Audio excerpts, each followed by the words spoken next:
What's up YouTube? It's GhostFighter15 here, back at it again with another Edison format video. And today's video is going to be an Edison format tier list. It's been a while since I've done an Edison format tier list, but the meta has changed a little bit. There's a couple of more decks here that I didn't have on the previous video, on the last tier list that I made. So yeah, let's just jump right into it. First off, we have Value Turbo. Value Turbo is probably the most consistent deck in the format, at least in terms of topping tournaments. It's it's topped the most tournaments this year. If you look at the results online in Format Library's website, um, Value Turbo has the most tops, and I think the reason for that is this deck is very explosive. It's very consistent. It's very powerful. Just being able to get free +1s from value is super strong. So for sure I have this deck as an S tier deck. Next up is Chrysius Horn. I think Chrysius Horn is really powerful. You have a boss monster with Christia, which prevents you it prevents your opponent from special summoning, and it lets you grab back any light, which you're usually gonna grab back Honest or Herald of the Orange Light, which are both really strong hand traps. Not many decks in this format can play hand traps. This is one of the few ones that can do it. And it's very hard to stop those cards because they're in your hand. So it's not like you can heavy storm them or anything like that. And they also play a lot of Lightsworn cards, so you can mill all your fairies really fast. And they also play Judgment Dragon, which is probably the most powerful boss monster in the format. So this deck, the only problem with this deck is that it does have some consistency issues. So there are times where you can open up too many boss monsters and nothing in your graveyard to be able to summon them. But overall, it's still very powerful. I have it as an A tier deck. Next up is the Dark Calling Gaia deck. I think this deck is okay. It's not that strong. It doesn't really have that many tops. I think it only topped like once last year. And that's about it. It hasn't really done anything else besides that. I mean, Gaia is still very powerful. I mean, the attack boost is very strong. It can just OTK you out of nowhere. But I feel like this is just the weakest version of heroes you can possibly play in Edison format. So I think it's a B tier deck.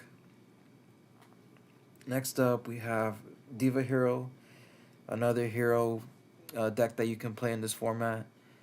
Um, so I think this one is very explosive when it goes off. It's extremely powerful. It had so many tops in 2022, and then for a while it just fell off. Like it stopped topping events. I'm not sure exactly why, but recently uh, it's starting to get more tops again thanks to players like a True Hero, and I think it's gonna get more tops next year. I think it's a really strong deck. Uh, the issue with this deck is that it does lose very hard to cards like Oppression, and it does have some consistency issues. So I have this one as an A tier deck. Next up is Fish. Uh, Fish doesn't really have that many tops. Like just recently for the Ultimate Time Wizard tournament that happened, that's probably the only top that it had this year. I think it topped like once in like 2020 or something like that, or 2021. I can't remember exactly, but besides that, the deck doesn't have any other tops. But I still think it's a very strong deck. It's just hard to pilot at times. Uh, the main way you win with this deck is summoning the Deep Sea guy. Uh, and then you special summon 4 fish. You go into Colossal Fighter, Armor Your Arm for game. It's in a way a little gimmicky, but it's still very powerful. Like I think it's a B tier deck. It's not terrible, but it's not amazing. Next up is Gravekeepers. Um, Gravekeepers don't really do much in Edison format. Ever since I started playing the format, I think it just topped like one PS5 tournament here in Southern California. That's basically it. I haven't heard of any other Gravekeeper deck topping. And for the reason being is that it's just very slow. It doesn't really apply pressure. Like, yeah, sure, it's able to control the board with cards like Oppression, Necro Valley, Starlight Road, cards like that, like Floodgate type of cards. But if it doesn't have that going for it can't stop very powerful boss monsters because they don't have any big monsters. So this deck is really bad. I think it's like a D tier deck. Next up, I have Gladiator Beast. Gladiator Beast is also a deck that doesn't really top.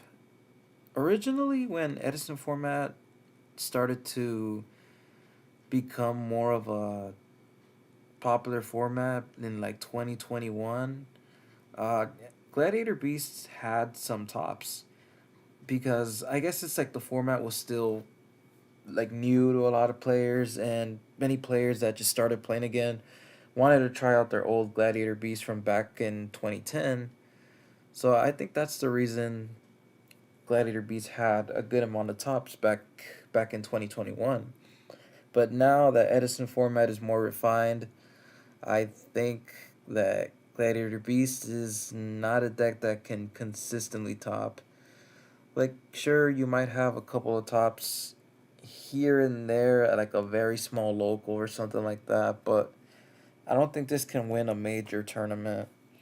Uh, I mean, you have like very powerful cards like Gazaris, War Chariot, Heraclinos. Like all those cards are really good. Don't get me wrong, but the problem is that this deck just loses to a 1900 beater. So basically, Hero Beat. This deck has a hard time beating Hero Beat and Black Wings, and both of those decks are extremely popular in the format. So yeah. With that being said, I think it's a B tier deck. Next up, we have Welladad. Welladad is a deck that is not that popular anymore. Like, I think Welladad has completely faded out. Like, I haven't really seen it do anything lately. There was a while where it was kind of trendy and people were trying it out, but I don't know, it just stopped.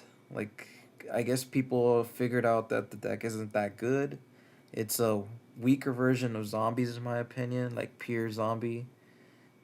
I feel like adding like the Welladad engine, like the all of that psychic stuff, just messes with your consistency, in my opinion.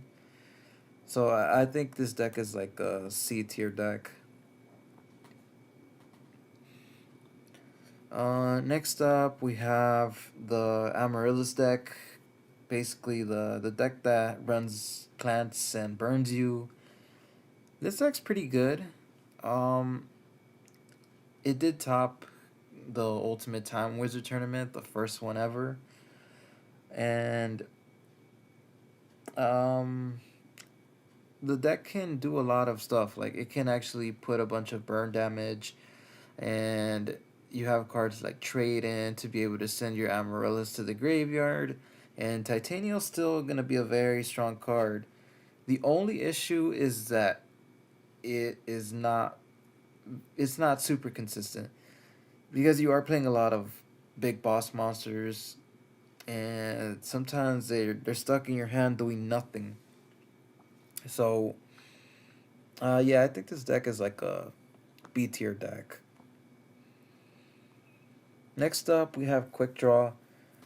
Quick Draw is basically the poster child of the original 2010 Edison format when Edison was the actual format. Jeff Jones won with this deck, and back then it was considered probably the best deck of the format. But nowadays, Quick Draw is not even close to being the best deck of the format. It's just it's just outdated. Like there's the cool plays you can do with Quick Draw Synchron and Dandelion is basically its best play that it can do, which is not enough for today's standards in Edison format. The deck just isn't able to keep up with the current meta. So I think this deck is a C tier deck. Next up, we have Trap Dragons or Fitz Dragons, whatever you want to call it. Um, I think this deck is pretty strong. I mean, any deck playing Red Eyes Darkness Metal Dragon is gonna be a decent deck in my opinion. Um, and you're also playing the best spell in the format, in my opinion, Future Fusion. So a deck playing Red Eyes and Future Fusion, it can't be too bad. Um, there are a couple of times where you do have some consistency issues because you are playing like big monsters and cards like Prime Material. Um, so I mean, it's still good because like if you have Red Eyes backed up with a bunch of traps, it's gonna be very hard for your opponents to do something about that. So and it also won the Deck Devastators tournament. So I mean, I can't really call it a bad deck or anything like that. I think it's decent. Um, I'd say it's about. Uh, I'll put it in A tier. I think A tier is fair. All right. So next up, we have the Synchro Cat deck. This deck really wasn't doing anything for a long time. I mean, to be fair, it did have like ninth place finishes, so it was very close to making top eight at a lot of tournaments. It never got there until very recently. Uh, you guys are most likely familiar with the player Snack. Uh, she's really good with the Synchro Cat deck, and she was the first player to actually pilot this deck to a top eight finish. And now I'm starting to see that this deck has a lot of potential.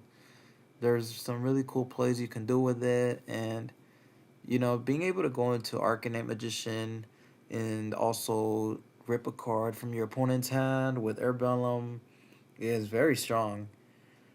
So I mean, yeah, I think this deck can get more tops for in the upcoming year. I mean, with that being said, I don't think it's like S tier or anything like that, and it probably won't ever be.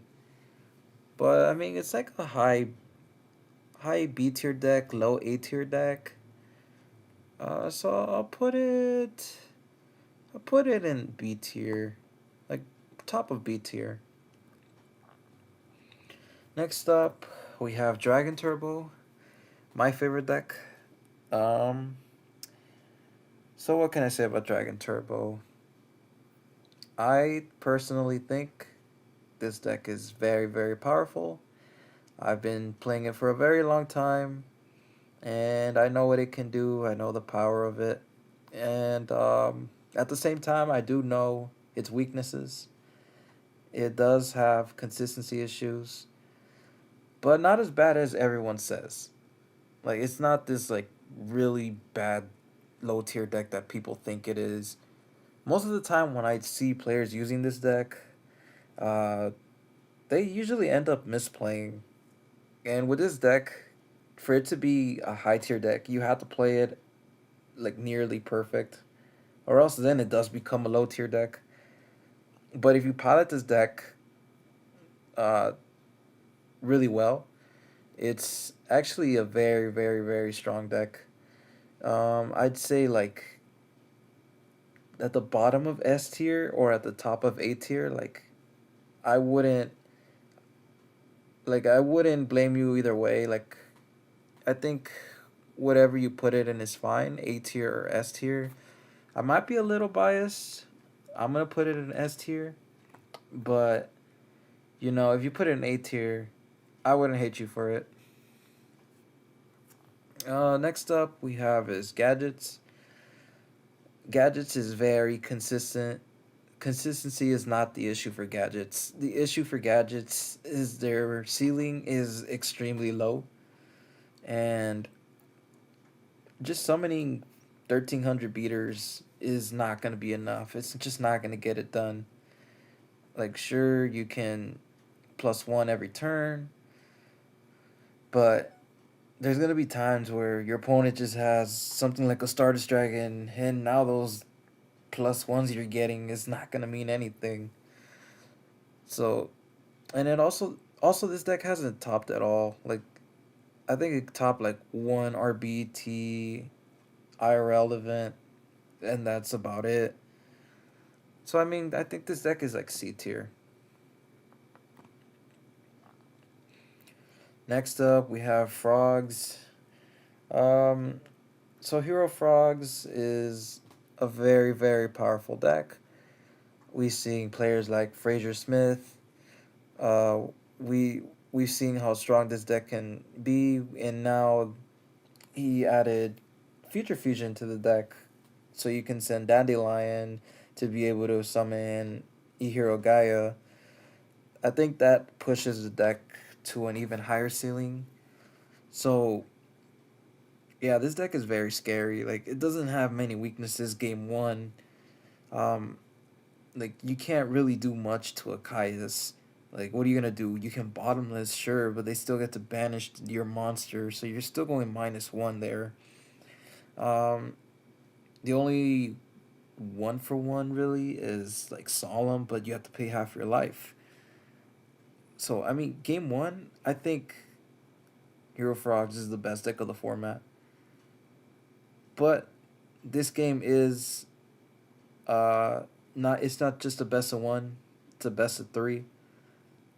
So there are a lot of cards you can side for Frogs, and that's what that's the reason I hesitate to put it as the best deck of the format. But with that being said, it's still an S tier deck. I'd say, yeah, I'd say it's above Dragon Turbo. Next up is Hero Beat. Um, Hero Beat is a pretty consistent deck because you have so many ways to search what you need. You also have cards like Gemini Spark, Hero Blast to get you plus ones, and you're playing the best top deck of the format, which is Miracle Fusion. So, yeah, this deck obviously is very consistent and can top tournaments. It's topped so many of them. The only issue with this deck is that you do have to play bricks. For example, Spine Gilman or eHero Ocean. Both of those cards are extremely terrible, especially in the early game. Ocean doesn't do anything in the early game, and Spine Gilman, that's not a card you want to draw. You want to be able to summon it with Deep Sea Diva. So yeah, I mean, with that being said, it's still an S tier deck. It's just not super super high up as the best deck. Next up is fairies, pure fairies. Um, Ever since Pro Storm won RBT Rulers last year, Pure Fairy has done absolutely nothing. Like, I really haven't seen this deck top at all. The reason I think Pure Fairy just doesn't top anymore is because the ceiling is extremely low. Like, you have a lot of recruiters, and I don't think recruiters are really good in Edison format. If I'm not playing recruiters in Go format, I'm not gonna be playing them in Edison format. But with that being said, the deck still plays cards like Christia and Herald of the Orange Light, which are both very powerful cards. Um, so I mean, it's not a terrible deck, but it's not like S tier or A tier. I think it's more like B tier. Hmm. Next up is the Ancient Gear deck. Um, the Ancient Gear deck is very powerful if you're able to go off. Like this is the KMC deck that, or KFC deck that Carpath made. Um, it's it's very powerful, but the thing is that it bricks a lot, in my opinion. There's times where the deck just has to pass and do nothing. And there's also Cyber Dragon, which is the most commonly side deck card I think in the format. Everybody plays Fortress in their extra deck, so this deck just gets destroyed by that. And I don't think this deck has topped in a very, very long time, so I don't know. And I just don't see it topping anytime soon again. So I think it's like a C tier deck. Next up we have is Pure Lightsworn. Pure Lightsworn is a fan favorite from players back in 2010, and it was considered a very powerful deck back then. Even during the revival of Edison in like 2020, 2021, it did see a lot of play, and it even won an RBET. But recently, it hasn't done anything. I think um, it's just outclassed by Christia Sworn, which is the better Lightsworn deck. Uh, but with that being said, like you can still sack the crap out of people with this deck. You know, you just go Solar Recharge, charge the Light Brigade, summon JD, blow up the board, and you can just win that way. So this deck can still do very ignorant stuff. Um, but I just haven't seen the tops. Like I can't really put this deck extremely high without seeing any results. So I sadly have to put it in C tier. Um, Next up is the Flamvell deck. I tried this deck for a very short period of time because Rekindling, it seems like it's a very powerful card in theory, and it should be. It's like a monster born on crack. It's like Soul Charge. But when you actually play this deck and you actually test it, the deck is really bad. It's terrible. It doesn't have the consistency, and Flammable Fire Dog. It is a good card, but it's not enough to push this deck to the top. And I don't think this deck has topped in like a very long time. I think it's a bad deck. It's gonna be a D tier deck. Next up is X Sabers. X Sabers is a deck that I would like for it to be a good deck, but it's just not. It's just not. Like you when you read all their effects, they seem very powerful. They seem good. Like Hunley pops 3 cards. Um, Also, Gotham's rips a card from your opponent's hand, and Full Hell Knight special summons from the graveyard and protects you. It's like a Necro Gardener, protects your monster from being attacked. So it sounds good, but when you actually play it, it's not. So I think this deck is a D tier deck. Next up, we have Black Wings. Black Wings, I think, is the best deck of the format, without a doubt. It's just too powerful. Like it has everything you need, everything you want in a deck. Like you have your own version of Honest.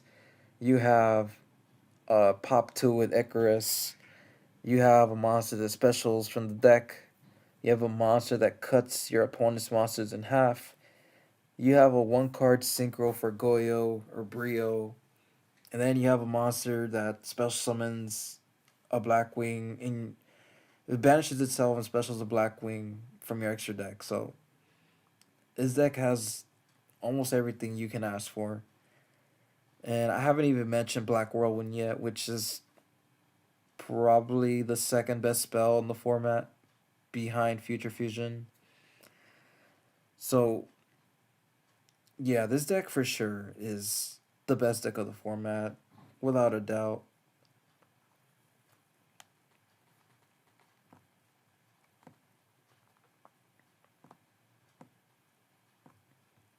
Okay, so next up I have Machina.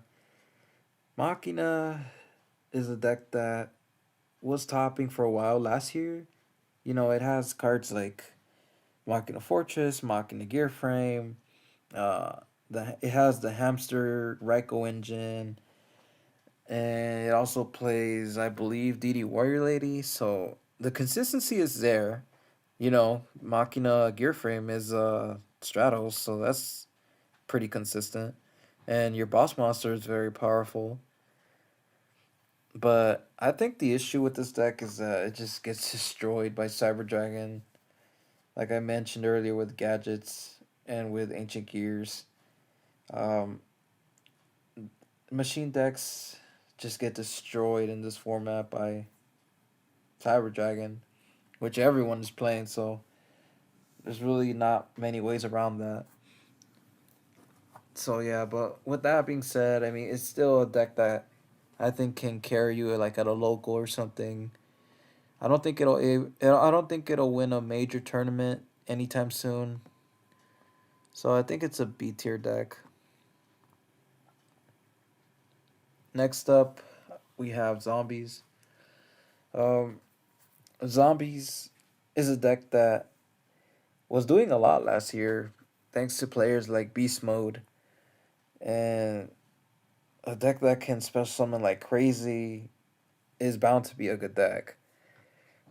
Especially with the consistency that it has. You know, you have Goblin Zombie to search you whatever you need. You have Mizuki to be able to special anything from the grave. And Book of Life is a very powerful card because it does two things that you wanted to do. You wanted to banish something from their graveyard and then special something from yours. So it's a offense and a defense card. So yeah, this deck is extremely powerful. You know, with that being said, there was a period where the deck wasn't really doing much. I'm not sure exactly why that is.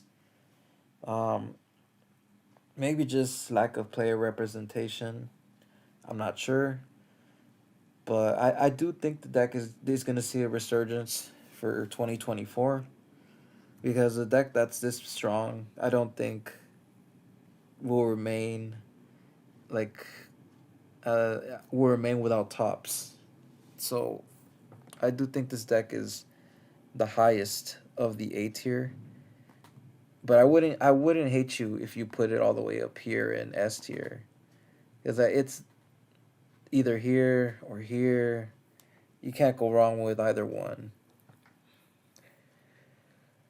Next we have Chainburn. I've only seen this deck top like one small local by a player named Frog Slicer. Besides that, the deck doesn't do much, hasn't done anything. And I just don't think burn cards are the way to go in this format. It's not like GOAT format where Ojama Trio is very powerful. And like in this format, Ojama Trio sucks. You can just synchro them away. So, yeah, this is a D tier deck. Next up, I have Gemini's. I think Gemini is a really underrated deck. The deck can go off like crazy. There are times where you have the Gigavice and you're able to just spam your entire deck You can make the Brutago Dragon, which I think is one of the best synchros in this format.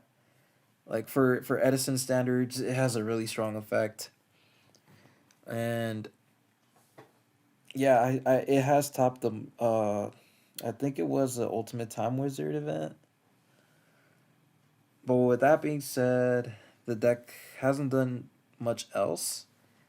Like I think the reason for that is lack of player representation, and also because there are times where the deck can brick and you can't really do much because the Gemini mechanic by itself is a really bad mechanic. Like you have to normal summon twice to be able to use their effects, which is terrible.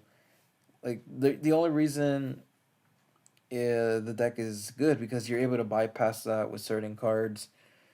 So yeah, I still think the Gemini mechanic is garbage. So a deck that has to use that mechanic and rely on it sometimes has a ceiling that don't think can go much higher than it already is. So I think the deck is like uh I'd say it's like a B tier deck. Next up I have the Norleras deck. I think the Norleras deck is really strong. Like it's a scary deck.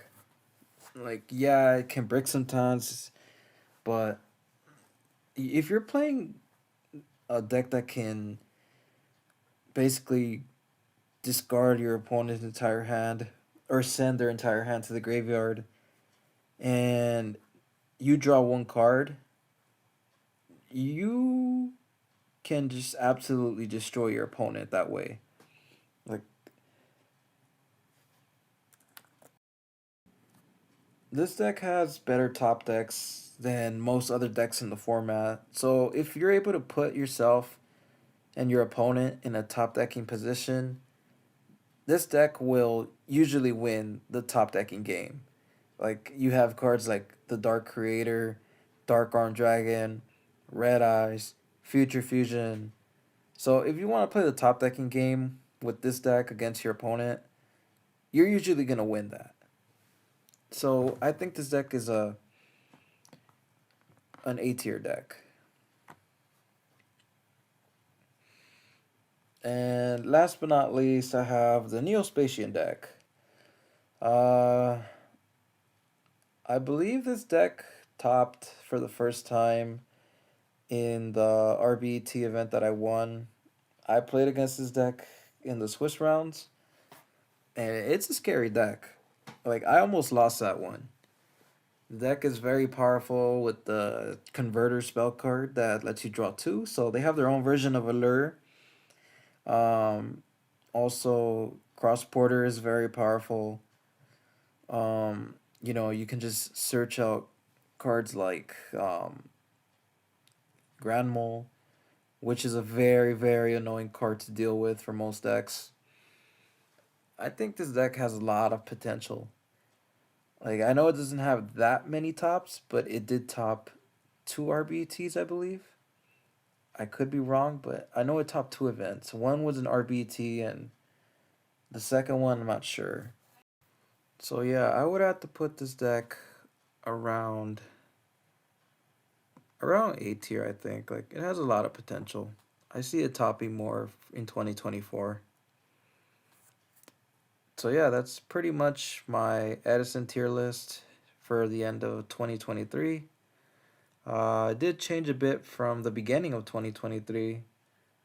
So we'll just have to wait and see if this ends up changing sometime next year. So yeah, with that being said, this is Ghost Rider 15 signing out.